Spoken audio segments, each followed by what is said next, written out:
Hi, I'm Lance Richlin. I'm Rick Rosner. I'm Joseph Orapeza. And we're the guys behind Lance versus Rick, the YouTube series. I'm Bob Andelman, and this is the Mr. Media Interview. You can see, hear, and read more than 1,000 of my previous celebrity interviews at mrmedia.com. That's mrmedia.com. Subscribe to the show on YouTube, iTunes, Apple Podcast, Apple News, Google Play, or Stitcher, and follow us on Twitter and Facebook. On today's show, I'll talk to Rick Rosner and Lance Richlin. One's a comedy writer, the other's a painter. They're great friends, but they disagree about pretty much everything, which is the premise of their new YouTube video series, Rick versus Lance. Stick around. You know that crazy uncle who comes to every family event and upsets everybody with his strong views on everything from politics to religion and from gay marriage to, Cuba? I'm guessing that that's the way Rick Rosner and Lance Richlin see each other. The difference is that they're not related. They're best friends who disagree on pretty much everything. But unlike your crazy uncle, they give each other the opportunity and space to speak their mind and will argue each and every point. When they're done, little has probably changed, but they stay friends. You know, kind of like you and, Crazy Uncle Joe are still related, even after he drives you fucking nuts. So Rosner, with an IQ of 192, is reportedly the smartest man in America. He's also a liberal, award-winning comedy writer. Richlin, whose politics are ultra-conservative, is also in the arts. He is a painter. The two came together for a 60-hour marathon in which Rosner poses for a portrait of himself painted by his best friend Richlin. As the painting comes together, video cameras capture them arguing about everything your mother taught you not to discuss in mixed company. The sessions are now visible to the public as Rick versus Lance, a YouTube TV series. It's maddening at times, but also pretty funny to watch, because both sides of the political spectrum will find a champion for whom they can root. Now, also joining us is Director of Photography and occasional moderator, Joseph Orapeza. Rick Rosner, Lance Richlin, and Joseph Orapeza, welcome to Mr. Media. Thanks for having us. Hi. Thank you. And we'd just like to make clear, nobody here is gay. Or maybe they are. Well, if I weren't straight, I'd be gay. There you go. So, Lance and Rick, let me start with you. Is there anything you'd like to get off your chest about each other before we start the interview? No, it usually takes a few minutes before we're screaming at each other. You can't speak for me, Rick. I would like to say that Rick is the nicest guy I know, and I really feel bad, arguing with him. But I have to save America, and so he's got to be defeated. That's good. Lance became conservative on 9/11. He thought that we had a bad, kind of wimpy response to being attacked. He grew up in kind of a Hollywood way, but he's flipped. And in terms of the camera work, it's just one camera, so it's a little bit complex sometimes trying to capture the moment. So I have to, I get a two-shot, and then in terms of singles, and then getting different angles, I actually have to move the camera around, so it's a little bit clumsy, but I think it works. Oh, it does. It's a fun series to watch. The interaction is crazy. So Lance, is that true though? I didn't realize that you were on the other side of the politics before 9/11.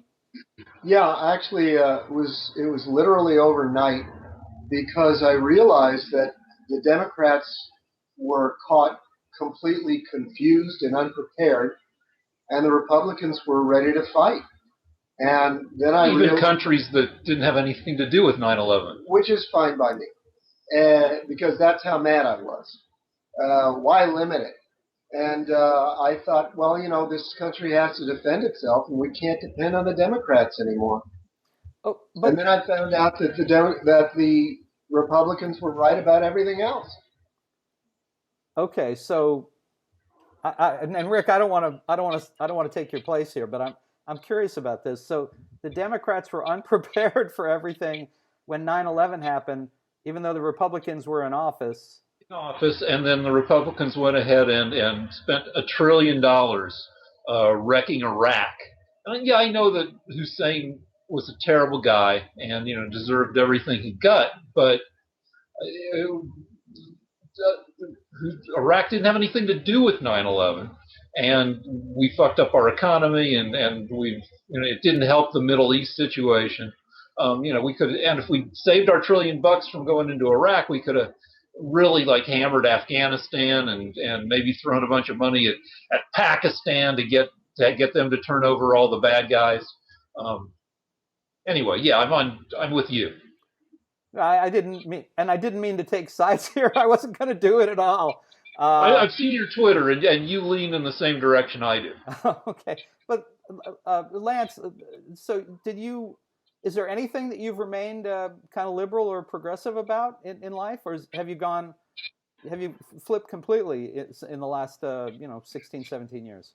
Well, I realize that we're gradually being conditioned into liberalism. It's very insidious, and I have gradually thrown off every vestige of socialist leaning. I realize that what is best is old-fashioned capitalist democracy. What America used to be was when we were strongest, and I want to preserve that. The deal is that Lance accuses me and other liberals of being brainwashed, but Lance, being a visual artist, has his ears free all day while he works, so he listens to about 10 hours a day of conservative podcasts. So he might be the one who's being brainwashed. Well, the truth is, I got to interrupt this guy before he... The truth is, I do listen to NPR, but I now realize how insidious it is. And CNN. If you, after listening to NPR, just say to yourself the words, "and that's why I need to vote Democrat," then it'll all make sense. Well, and Rick, you do say to Lance at one point, because you were talking about that he listens all day, you say the people you listen to pick the most damning facts. So I was kind of wondering, what do you guys agree on? Is there anything? I think out of the stuff we've talked about, I think we're pretty much in agreement over abortion. That if you hit the embryo, before 3 months, and it's smaller than a lima bean, and it doesn't have a brain yet or a heartbeat, that I think we're both okay with that being acceptable. Right. Yeah, but in the last 3 months, that seems a little too much like a baby. So ironically, on the most difficult subject, we found a compromise. Well, and I would agree with both of you on your compromise. I think that's reasonable. Good. And also, Lance's main fear about the future is Islam taking over the world.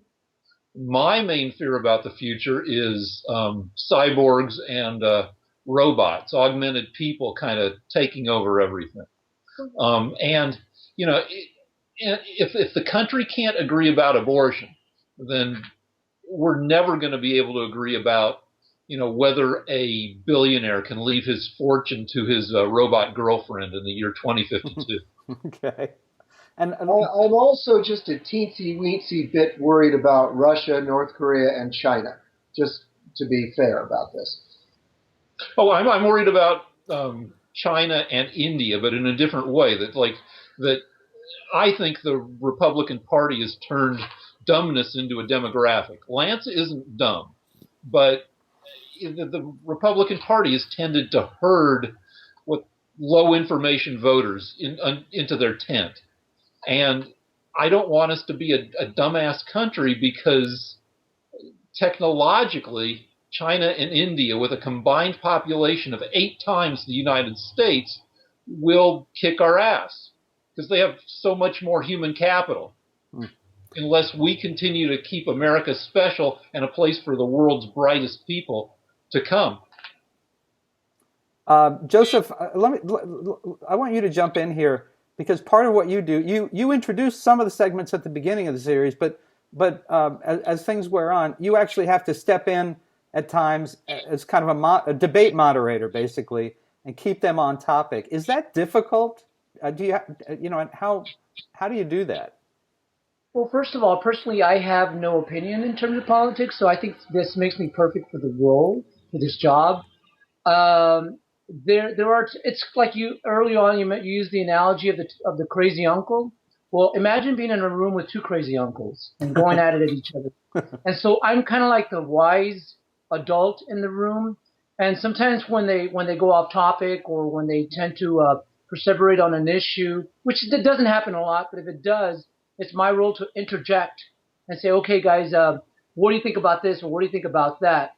And we also have we've introduced a what's called pass or play game in which I will bring up a topic and they can either talk about it and they only got 30 seconds to talk about it. It's a lightning round, like at the end of a game show. Exactly. Okay. So for me, that's basically my role, and it's quite enjoyable, actually.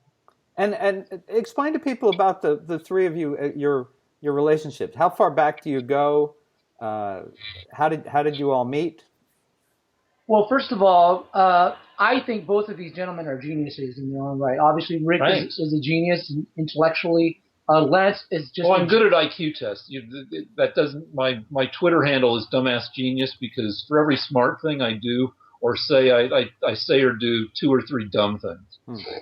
And IQ isn't really intelligence. It just means that I was desperate to have some credentials, so I took a shitload of IQ tests.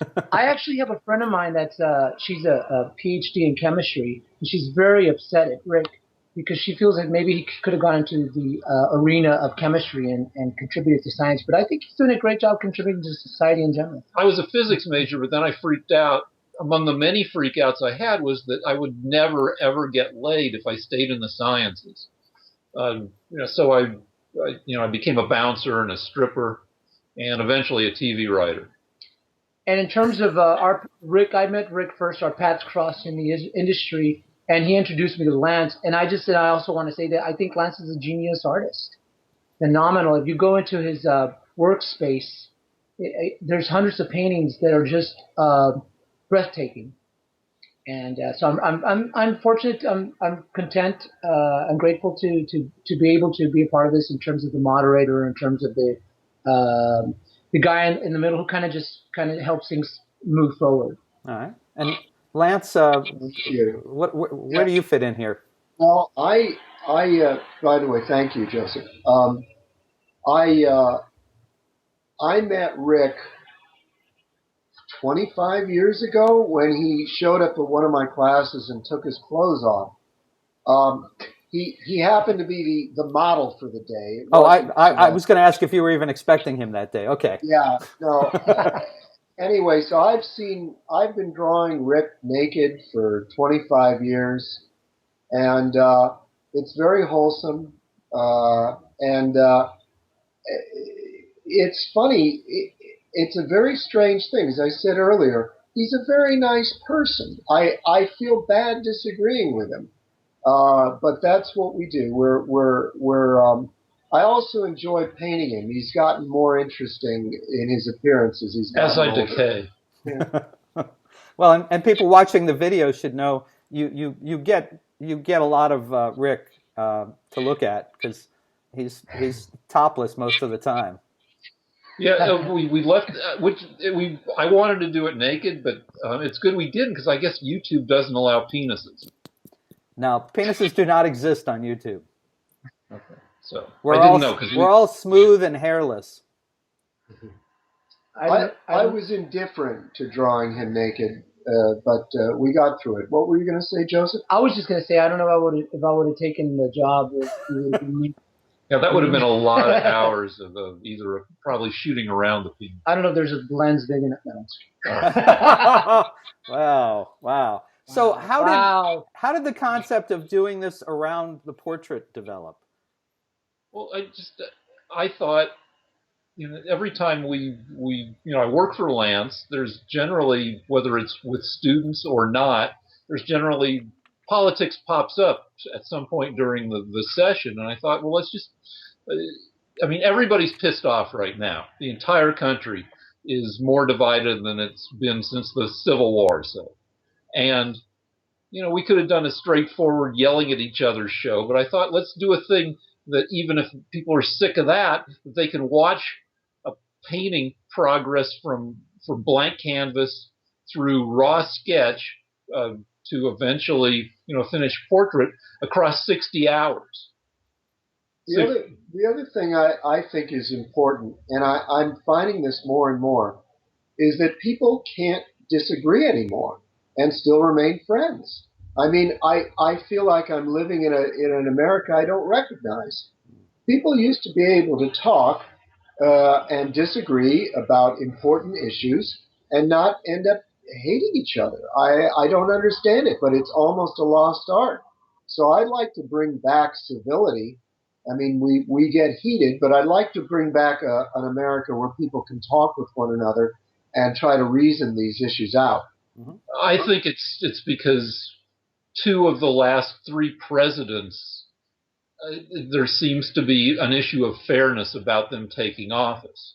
Like people could argue. I was a kid when Nixon was president, and people would argue about, that a lot of people hated him, a lot of people loved him, but he won commanding, landslide victories in the presidency. There was no question that he should have been president. He won all the frickin' votes. But in 2000, Gore got more votes, like 500,000 more votes than Bush. And in this election, just everything fucked up that could happen happened. And so liberals are pissed off because it doesn't seem fair, and conservatives are pissed off because there are tens of millions of people who don't respect the president and are looking, to make fun of him every time he does something that they perceive as a fuck up. I think you guys nail it pretty well there, because I know even when Bush was president, I taught my kid, we always respect the presidency, even if we don't personally respect the president as much, but we maintain our respect for the office of the president. If I was raising a teenager or younger right now, I would have trouble making the same argument. And it's just it's sad that it's come to that we don't.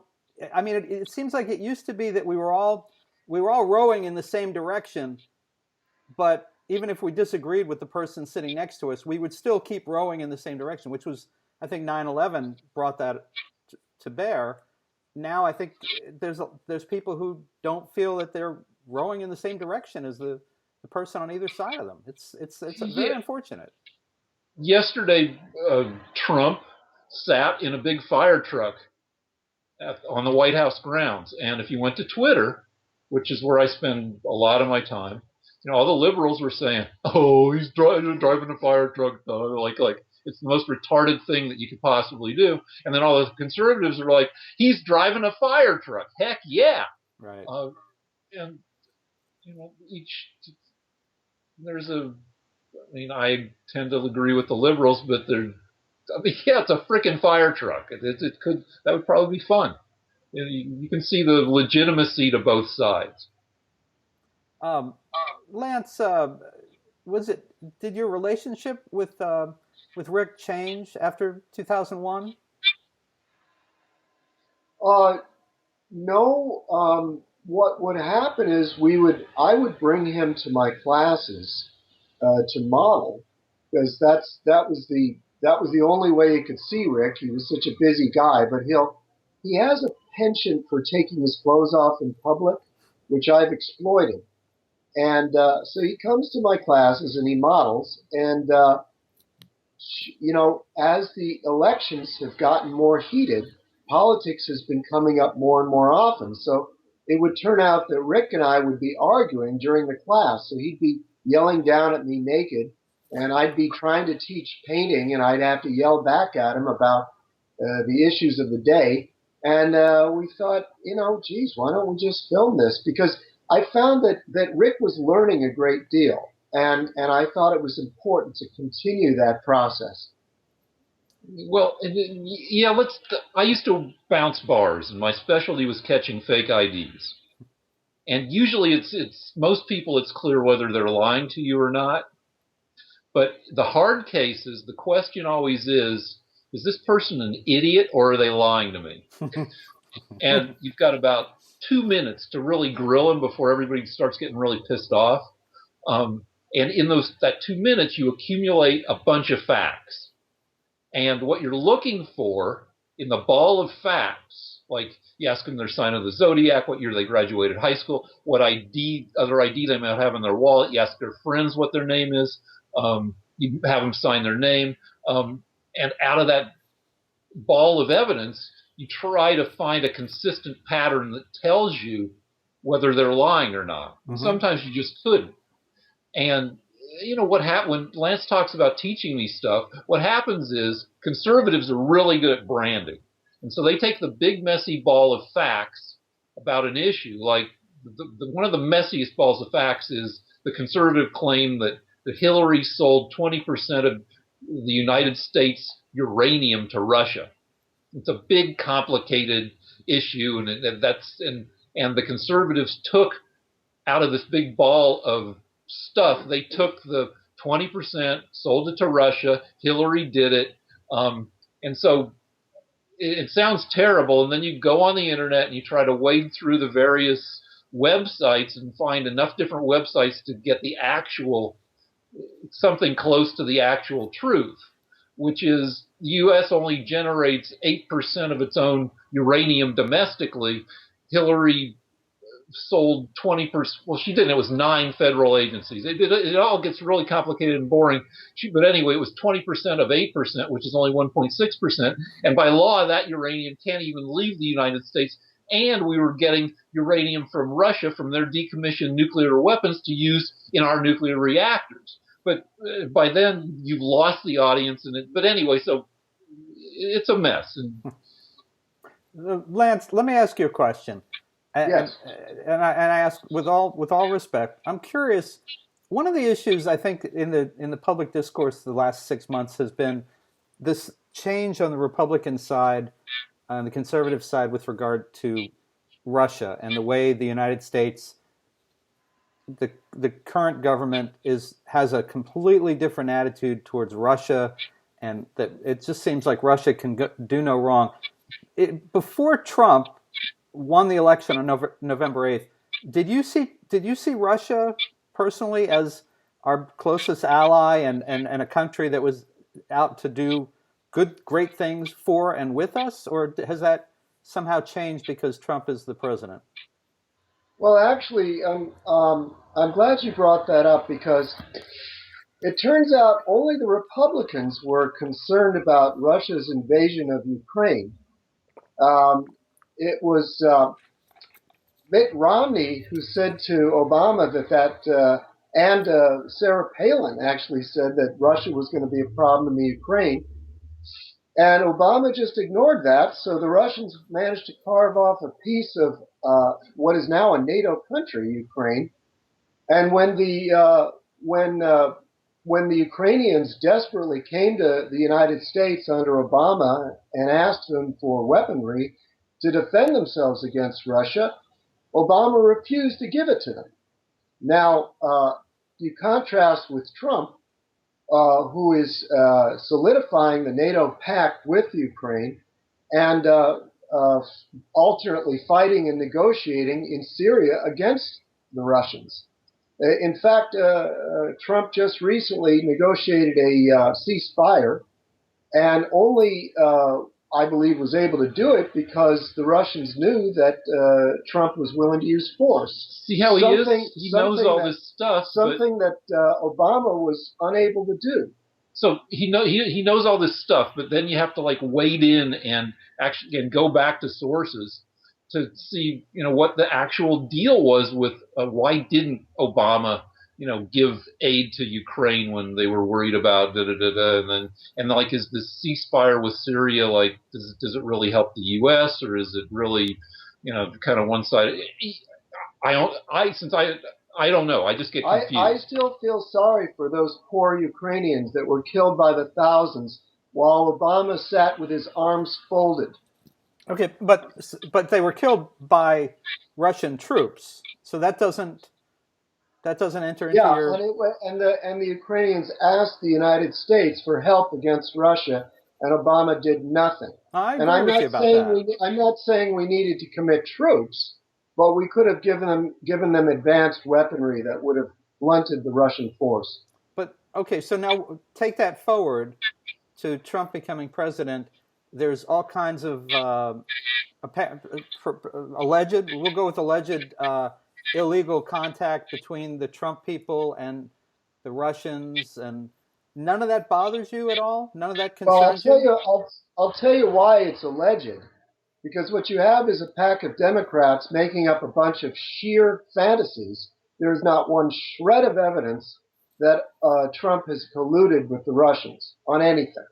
Not one shred of evidence. And the way I respond to that is that there are currently 5 different investigations going on. Yeah, the Democrats will investigate until they can get more seats in Congress. And the way I respond to that is that it took like 18 to 26 months to fully investigate and work through Watergate. So actually, Watergate began with a real burglary. This began with a fantasy in the minds of Democrats. But we don't know because the investigations aren't over. We do know that Donald Trump Jr. met with a weird pack of Russians, said he met with the Russians, and even so, a survey came out, I think yesterday, that says that even though Donald Jr. said he met with the Russians, 32% of Republicans don't believe that he met with the Russians. Well, not only that, but I would have taken the meeting too.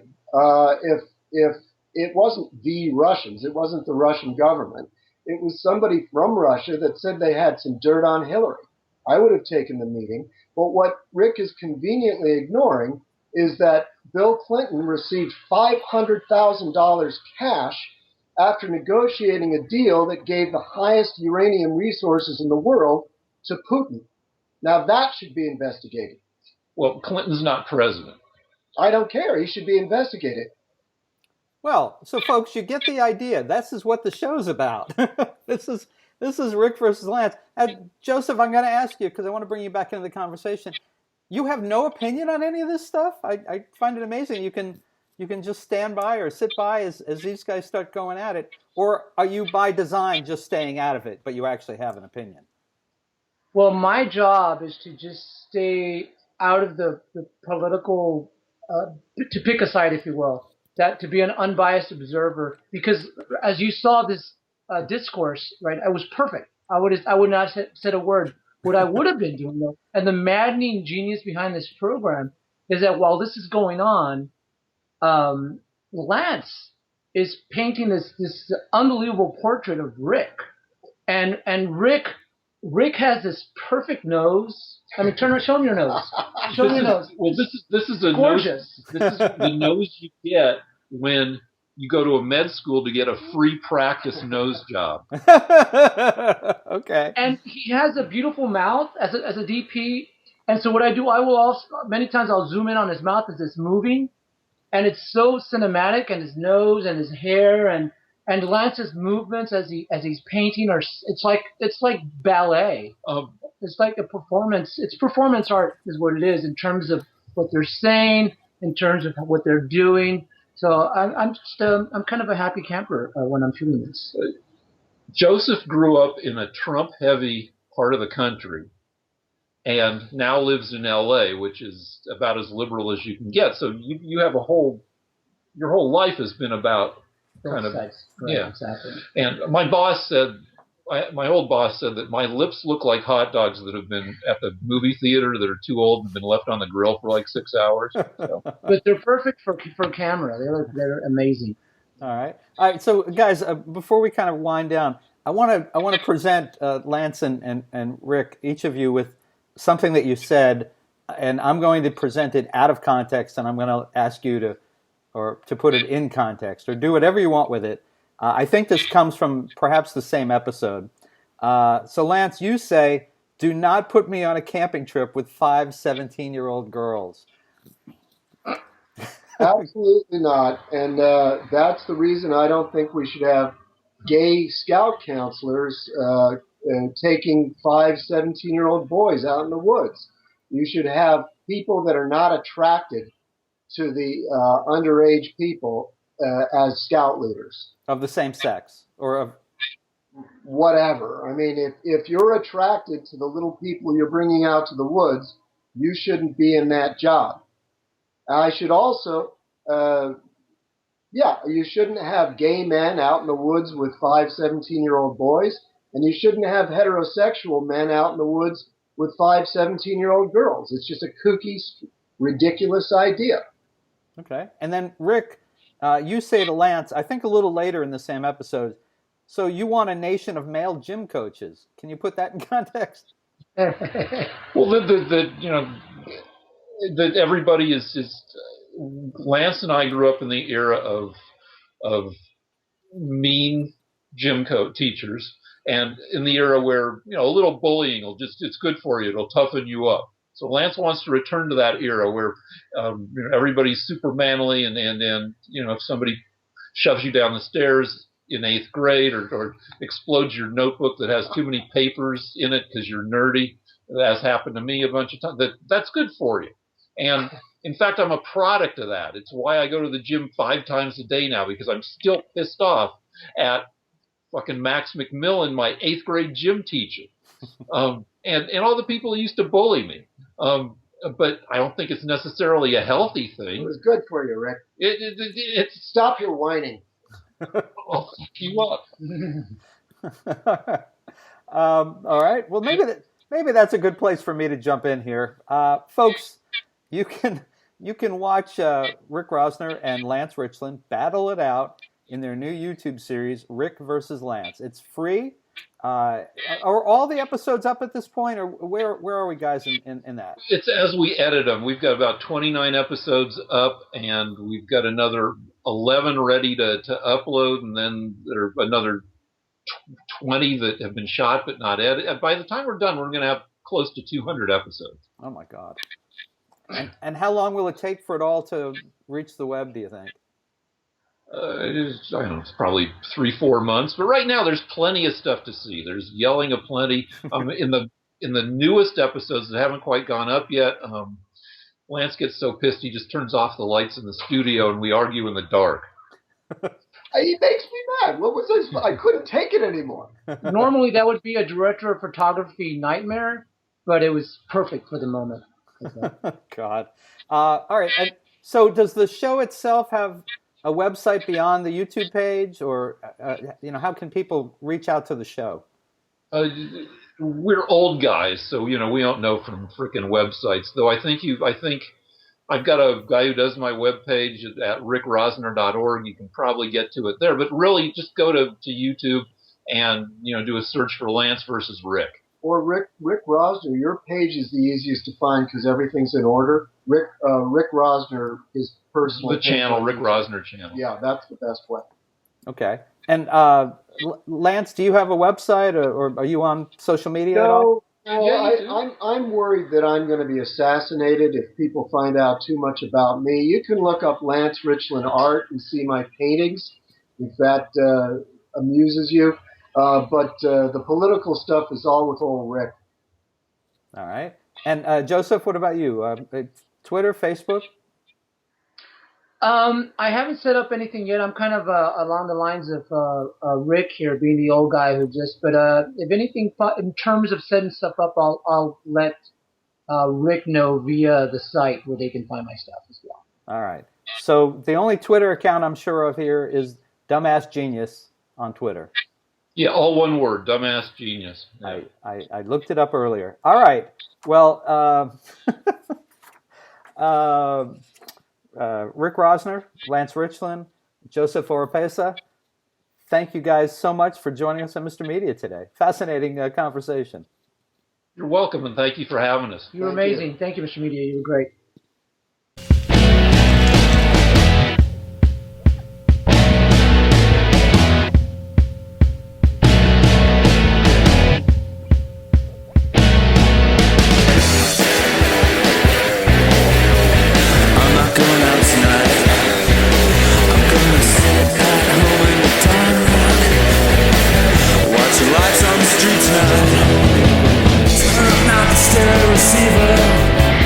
Turn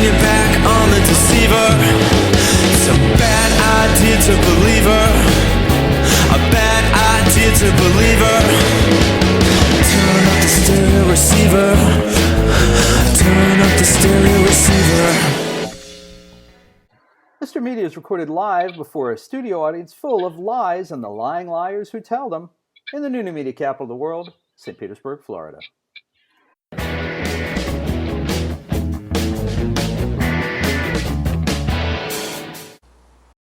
Hi, this is Rich Scheidner. And if you've ever wondered what it was like to be a stand-up comedian in the 1980s, I'm going to do you a big favor. Instead of billions of dollars for a time machine, you can just spend $24.95 and buy my new book, Kicking Through the Ashes, My Life as a Stand-Up in the 1980s Comedy Boom.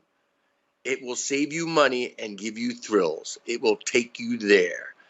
Go to my website, richscheidner.com, go to amazon.com, and buy this book. Rosner, with an IQ of 192, is reportedly the smartest man in America. He's also a liberal, gay, award-winning comedy writer. Well, wait, not gay. But I mean, I'm cool with. If I weren't straight, I'd be gay. He meant happy in the sense of happiness. Okay. Oh, yeah. My God, I'm so sorry. That's all right. You meant the happiness gay, right? I mean, I've bounced a gay bar. Let's fix that then, because from watching the show, I thought that. Sorry. I thought the same thing. Don't worry about it. I think you should leave it. I think it's hilarious.